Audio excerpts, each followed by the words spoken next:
여러분 스스로 물어본 적 있습니까? 왜 사는가? 또 왜 믿는가? 내가 왜 살며 왜 믿느냐? 어떻게 살며 어떻게 믿느냐? 스스로 물어볼 필요가 있습니다. 그걸 자기 성찰이라 그럽니다. 히랍의 소크라테스라는 철학자가 이르기를 성찰하지 않는 인생은 살만한 가치가 없다. 자기 성찰이 없는 인생은 살만한 가치가 없다. 한 번 사는 인생을 내가 왜 사느냐? 내가 크리스찬으로서 신앙생활을 하는데 왜 믿느냐? 어떻게 믿어야 하느냐? 내가 지금 사람답게 살고 있느냐? 억지로 숨쉬고 살고 있느냐? 내가 예수를 제대로 믿고 있냐? 그냥 겉으로 교회 왔다 갔다 하는 거 아니냐? 그렇게 하루하루 사는 삶을 나았자 일상적으로 그냥 살아가는 인생 일상아. 그러나 하나님이 사람을 지으실 때부터 인간이 행복해지려면은 일상화에 벗어나서 본질적인 자기, 본질을 자기 삶으로 실천할 때에 인간은 행복해집니다. 보람이 있어집니다. 왜 사느냐에 대한 질문에 대한 대답이 오늘 본문 말씀 창세기 1장 27절 28절에 있습니다. 성경이 창세기 1장 시작되면서 우리가 왜 사는지 어떻게 사는지에 대해서 분명히 아주 쉽고 소박한 말씀으로 일러졌는데 자꾸 우리가 거기서 벗어나서 힘들게 불행하게 꼬이게 살고 있습니다. 창세기 1장 27절 말씀 하나님이 자기 형상 곧 하나님의 형상대로 사람을 창조하시되 남자와 여자를 창조하시고 하나님이 사람을 지으실 때에 하나님의 형상대로 지었습니다. 그러고서는 사람을 왜 지었습니까? 생각해 본 적 있습니까? 우리 중에 아무도 지어달라고 부탁해서 태어난 사람 아무도 없습니다. 나 세상에 가고 싶습니다. 태어나게 해주십시오. 누가 원서 내가 왔습니까? 나고 보니까 엄마 아버지가 계시고 형제가 있고 우리가 자신도 모르는 사이에 태어났습니다. 하나님이 우리를 자신의 형상을 따라 지으시고 어떻게 살아라? 왜 사느냐? 간결한 대답을 주셨습니다. 28절입니다. 28절. 하나님이 그들에게 복을 주시며 이 말씀이 대단히 중요합니다. 사람을 하나님의 형상대로 지으시고 복을 누리고 행복하게 살아라고 지었다는 겁니다. 복을 주시고 내가 주신 복을 누리고 살아라. 이게 하나님의 창조 섭리입니다. 하나님이 사람을 지으신 근본입니다. 복을 주셔서 복을 누리고 살아라. 그래서 주신 복을 누리고 행복하게 살 때의 영적인 사람이고 꼬이고 불행하고 우울증 걸리고 짜증스럽게 사는 것은 영적이지를 않습니다. 하나님이 우리를 창조하신 그 섭리를 벗어나는 겁니다. 그래서 이것을 신학에서는 원복, 오리지널 브레싱, 원복. 하나님이 창조하실 때부터 너희는 복을 줄 테니 복을 누리고 행복하게 살아라. 여러분, 내가 물어보겠습니다. 지난 한 주간 또 하루하루 살아가는 동안에 행복했습니까? 짜증나고 지루했습니까? 그거 중요한 겁니다, 여러분. 하나님은 복을 누리고 살아라고 복을 주셨는데 우리는 누리지를 못하고, 심지어 요즘 성도님들 중에도 우울증도 많고 공황장애도 있고 신경쇠약도 있고 죽지 못해 삽니다 이런 사람들도 있고, 그런 사람들 보면 안타까워요. 왜 우리가 하나님이 사람을 지으시고 세상에 보내신 창조의 뜻 섭리대로 누리지를 못하고 살까? 왜 사는 게 힘들고 오그라들고 그렇게 고통을 누리고 살까? 우리 한번 생각을 해봐야 됩니다. 여러분, 다음 한 주간 동안 주신 복을 누리는 행복한 하루하루를 살 수 있게 되기 바랍니다. 여러분, 행복하게 사는 거 쉽습니다. 하루하루 사는 게 재미가 있어야 돼요. 그리고 교회 다니는 것이 재밌고 즐거워야 됩니다. 오늘 신강도로에게 오실 때 즐거운 마음으로 왔습니까? 그게 제대로 온 거예요. 재밌게 즐겁게 예배드리고 거기서 힘을 얻어가지고 좋다. 다음 주간 또 즐겁게 재밌게 살아야지. 이 하나님의 뜻입니다. 그래 너무 엄숙하게 뭐 5분마다 주여 주역하고 뭐 이래서 하면 나는 조금 닭살이 돋아요. 응? 주님을 지 혼자 전세 냈냐? 뭘 자꾸 5분마다 주여 주역해서 하냐? 응? 마음속에 주님을 모시고 즐거움을 누리고 살고 행복한 것이 하나님의 뜻 아니겠습니까? 저는요, 나이 지금 82살인데 나이 또래 노인들 보면 아주 인생 패배자처럼 어깨 푹 처져가지고 그냥 공짜 전차 타고 왔다 갔다 하는 거예요. 할 일이 없으니까 전차 타고 왔다 갔다. 내가 참 왜 그리 사냐 이게. 나이 들어가지고 향기를 바라고 평생 쌓은 경험, 체험이 젊은 세대에게 얼마나 그게 중요한 자산입니까? 안 그렇습니까?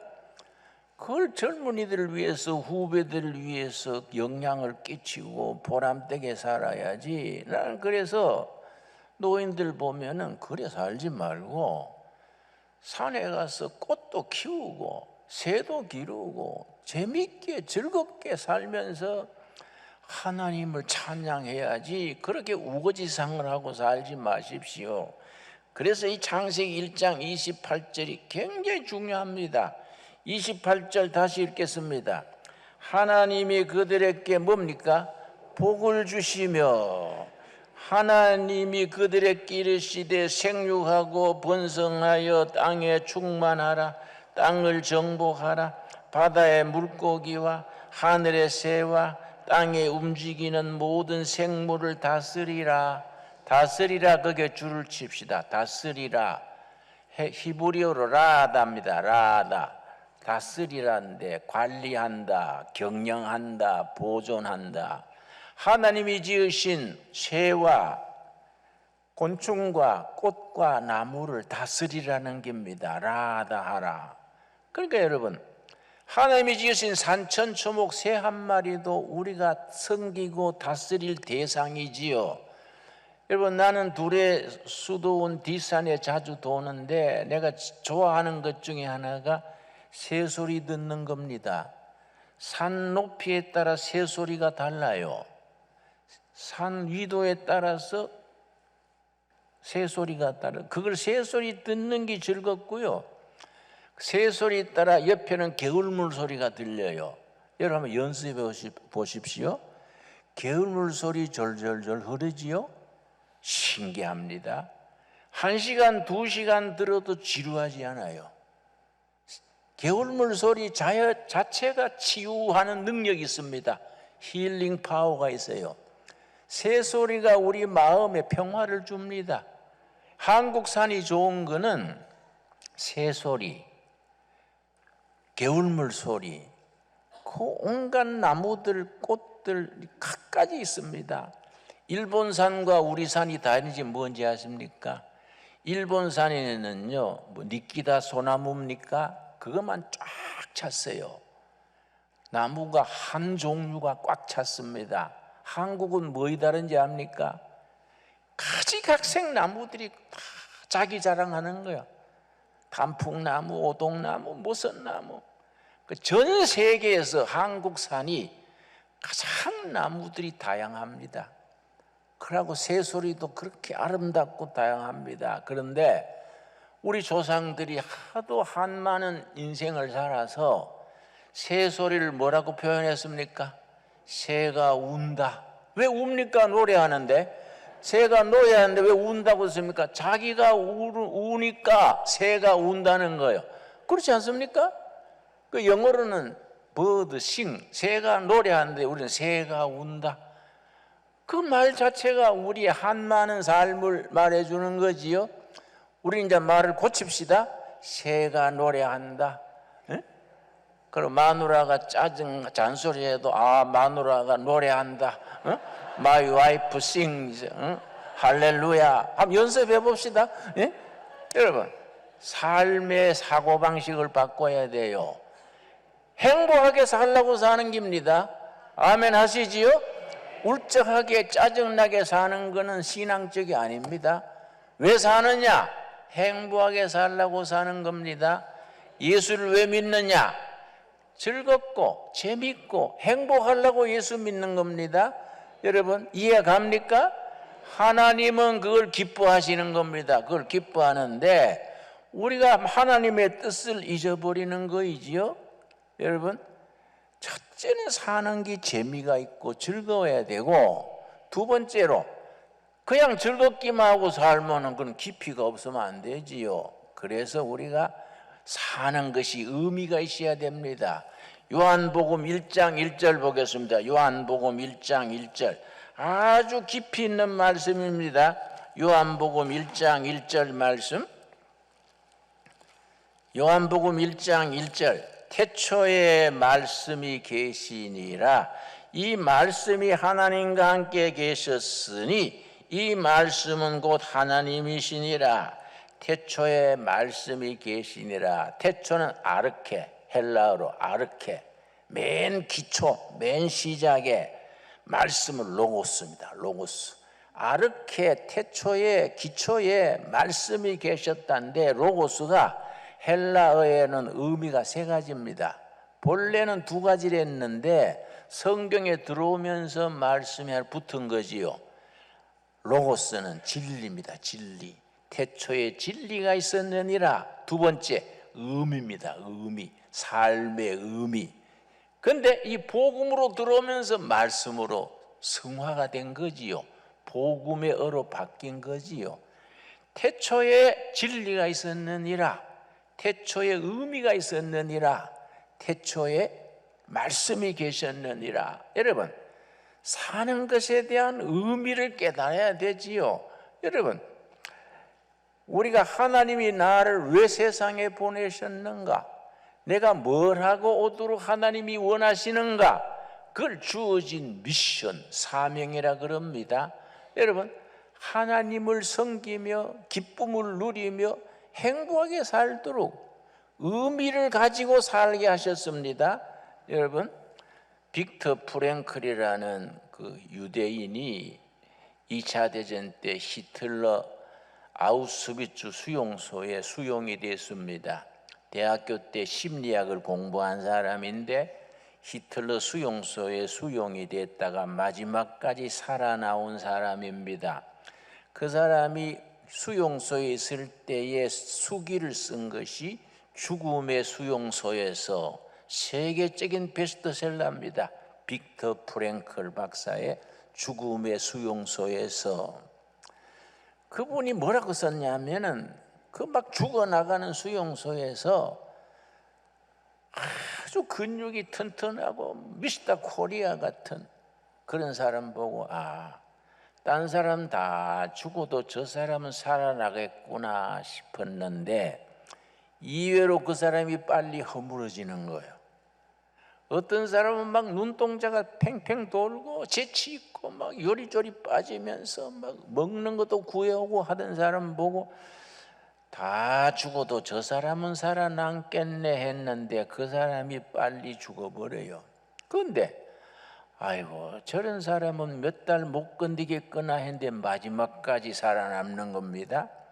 그 사람들 관찰을 한 거예요. 심리학을 한 사람이니까. 어떤 사람이 마지막까지 살아남느냐? 고생해야 될 고생에 대한 의미를 깨닫는 사람, 하나님이 자기를 세상에 내보내신 미닝, 의미를 가지는 사람이 어떤 역경도 이기고 마지막까지 사는 겁니다. 그래서 하나님이 사람을 지으실 때에 의미를 추구하는 본성을 DNA 속에 넣어주셨구나. 의미를 추구하는 인간은 가야 될 의미, 고생해야 될 의미를 알면은 어떤 상황에도 견딜 수 있다는 겁니다. 그래서 그 사람이 마지막까지 살아남아 가지고 히틀러 수용소에서 나온 뒤에 심리학을 계속 공부해서 정신과 치료하는 방법을 발전시켰습니다. 그것을 의미요법 그랬어요. 영어로 로고스 테라피, 줄여서 로고 테라피. 빅터 프랭클 박사의 정신 환자들 치료하는 방법을 로고 테라피, 우리말로 의미요법으로 번역이 되어 있습니다. 서점에 가면 살 수 있습니다. 그 사람 말이 뭐냐? 정신병을 고치는데 삶의 의미를 깨닫게 해주면 회복이 된다. 정신병으로 고통을 당해야 될 그 의미를 깨달으면 그러면은 회복이 된다. 그 의미요법이요. 로고 테라피. 테라피는 치료 아닙니까? 로고스는 진리, 의미, 말씀이요. 그러니까 우리식으로 성경으로 말하면 말씀요법. 말씀이 들어가면 그 정신질환이 낫는다는 겁니다. 이 로고스 테라피, 로고 테라피지요. 저는 참 그 책을 좋아합니다. 그리고 이 요한복음 1장 1절이요 무궁무진입니다. 무궁무진. 이 로고스 아르케, 이 말 자체가요, 아르케란 말은 헬라어인데 그냥 태초에 돼 있지만은 헬라어 자체로서 네 가지 의미를 가집니다. 첫째는 모든 삶의 기초, 파운데이션. 이게 로고스 말씀입니다. 로고스 말씀, 기초, 파운데이션. 두 번째는 모든 사물 사건의 가장 속중심, 그걸 코아 그래. 코아. 복숭아를 까면은 껍질이 있고 먹는 복숭아 나오고 단단한 껍질 나오지요. 그걸 깨면은 손톱만한 씨가 나옵니다. 그걸 코아 그래. 코아. 우리 살아가는 삶의 가장 속중심에 사연도 많고 사건도 많고 탈도 많은데 가장 중심이 뭐냐? 그게 말씀이다. 그게 로고스다. 여러분, 인생살이에서 사연도 많고 탈도 많지요. 그러나 마음 가장 깊은 곳에 생명의 말씀이 있게 되기 바랍니다. 코아의 세 번째 뜻은 인간 살아가는 최후의 목표. 고생도 하고 엎어졌다가 뒤졌다가 사연이 많지 않습니까? 그럼에도 마지막까지 추구해야 되는 최종 목표, 그게 영어로는 ultimate concern, 그래요. 궁극의 목표, 그게 아르케. 마지막까지 추구해야 될 최종의 목표가 로고스, 말씀이야. 말씀. 살아있는 하나님의 살아있는 말씀이 우리 영혼을 뜨겁게 새롭게 채워줄 수 있게 되기 바랍니다. 그 네 번째가 in the beginning, 시작이요. 시작. 맨 시작에 로고스 말씀이 계셨느니라. 그러니까 우리가 말씀의 신앙이 얼마나 소중합니까? 이 말씀이 모든 삶의 기초에, 모든 삶의 가장 속중심에, 최종적으로 도달해야 될 목표, 얼티미트 콘선, 거기에 말씀, 시작에서부터 끝까지 말씀이 우리 속에 있으면 우리가 행복해지는 거예요. 고생해도 고생의 의미를 깨달으며 견딜 수 있는 거지요. 그런 신앙으로 우리가 깊이 있는 신앙으로 들어갈 수 있게 되기 바랍니다. 여러분, 그래서 살아가는 데는 재미가 있어야 되고 의미가 있어야 되고 한 가지 더 있어야 돼요. 한 가지 하나 더 붙여야 돼요. 여러분, 우리 예레미야서 29장 11절을 보겠습니다. 우리가 인생 살아가면서 꼭 마음에 새기고 살아가야 될 신앙생활의 기본이죠. 기본 예레미야서 29장 11절 말씀. 자, 우리가 왜 사느냐? 왜 믿느냐? 어떻게 살 것이냐? 어떻게 믿을 것인가? 근본을 우리가 늘 생각해야 되지요. 그냥 대충 예배당 다니는 건 아니지 않습니까? 안 그렇습니까? 이 소중한 시간에 와서 이렇게 열심히 예배드리고 신앙생활하는 것이 하나님이 얼마나 기뻐하시겠습니까? 그 근본을 우리가 마음에 담고 살아야지요. 예레미야 29장 11절 찾았습니까? 여러분 잘 못 찾을까 봐 내가 한참 딴 얘기를 합니다. 다 찾으라고 여러분. 여호와의 말씀이니라 너희를 향한 나의 생각을 내가 아나니 뭡니까? 평안이요 재앙이 아니니라 너희에게 미래와 희망을 주는 것이니라. 아멘 하시지요? 하나님은 우리에게 평강을 주시기를 원하시지 재앙을 주시기를 원하지 않습니다. 하나님 우리에게 평안을 주시고 미래와 희망을 주시는 것이 하나님의 뜻입니다. 여러분, 미래의 꿈을 가지고 희망에 찬 하루하루를 살아갈 수 있게 되기 바랍니다. 나는 나이 들어도요 점점 꿈이 더 많아져요. 신바람이 나요. 꿈을 하나하나 이루어가니까 사람들 보기에는 군뱅이 걸음처럼 별거 아닌 것 해도 내 혼자 좋은 거요. 내가 좋으면 좋은 거 아닙니까? 나는 내 사는 게 재밌어요. 왜냐? 내가 생각하는 하나님이 나에게 맡긴 사명, 뭐 큰 사명 아니죠. 내가 뭐 대통령입니까? 도지사입니까? 내가 뭐 재산이 많은 재벌입니까? 아무것도 아니야. 산골짜기에 그냥 농사 짓고 뭐 하루하루 살아가는데 나는 나를 좋아해요. 야, 멋지게 산다. 우리 집사람이 나를 흉을 보지요. 당신은 선구자요. 선천성 구제불능형 자기도취증 환자래. 내가 나를 좋아하니까 선천성 구제불능형 자기도취증, 내가 나를 좋아하고 열심히 사니까 좋은 거 아닙니까? 내가 너희를 향한 것은 재앙이 아니다 평강이다. 내가 너희에 주는 것은 미래와 희망이다. 우리에게 주시는 말씀으로 받을 수 있게 되기 바랍니다. 그래서 우리가 살아가는 삶 하루하루가 윤기가 나야 돼. 그러고 이게 우리가 재미가 있어야 돼. 그러고 깊이가 있고, 그렇지 않습니까? 깊이가 있어서 삶의 의미가 있어가지고 신바람이 나야 돼요. 그러고 미래를 향해서 전진해야 되지요.